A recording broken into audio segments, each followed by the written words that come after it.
আসসালামু আলাইকুম রহমতুল্লাহি বারাকাতু। প্রিয় মুহিব্বিন, আমার প্রিয় মুসল্লিয়ান ইকরাম, দেশ ও প্রবাস থেকে যে যেখান থেকে দেখছেন সকলকে আন্তরিক মোবারকবাদ জানাচ্ছি। আলহামদুলিল্লাহ, আজ সকাল 9টার থেকে এ পর্যন্ত আলহামদুলিল্লাহ আমাদের মসজিদের আজকে লেআউট কাজ শুরু হয়েছে। অল্প কিছুদিনের মধ্যে কিছুক্ষণ পরে ইনশাল্লাহ বেস কাটা শুরু হবে। আগামী 7 নভেম্বর আমাদের ইনশাল্লাহ বেস ঢালাই দিয়ে কাজ শুরু হবে।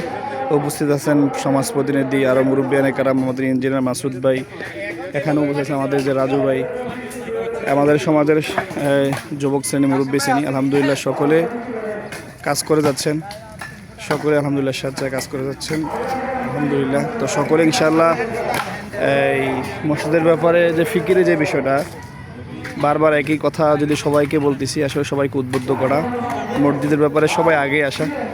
আমাদের সকলের উচিত মসজিদের ব্যাপারে সকলে আগে আসা।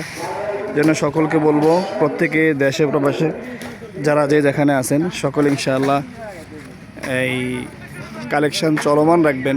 নিজের আত্মীয় স্বজন, ভাইয়া, বন্ধু সার্কেল, দেশে বিদেশে যে যেখানে আছে সবার সাথে আলোচনা পর্যালোচনা রাখবেন, মসজিদের ব্যাপারে ফিকির রাখবেন, যাতে করে আমরা আমাদের যে বৃহৎ কাজ, যে বিষয় নিয়ে আমরা কাজ শুরু করছি, আমরা যেন এটা শেষ পর্যন্ত বুঝতে পারি। আল্লাহ আমাদের উপর সহায়ক, আল্লাহ আমাদেরকে সহজ করেন। সকলে ইনশাআল্লাহ এই বিষয়গুলো নিয়ে আমরা ইনশাআল্লাহ ফিকির করব। আল্লাহ আমাদের সকলের জন্য সহজ করে দেন। তো ইনশাআল্লাহ সকল ভালো থাকবেন, সুস্থ থাকবেন।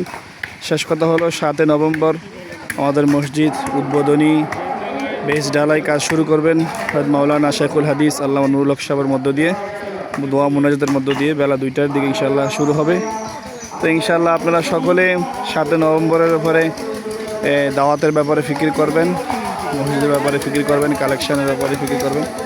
সকলের কাছে সে আবেদন রইল, আকুল আবেদন রইল। সকলে ভালো থাকবেন, সুস্থ থাকবেন। আসসালামু আলাইকুম রহমতুল্লাহি ওয়া বারাকাতুহু।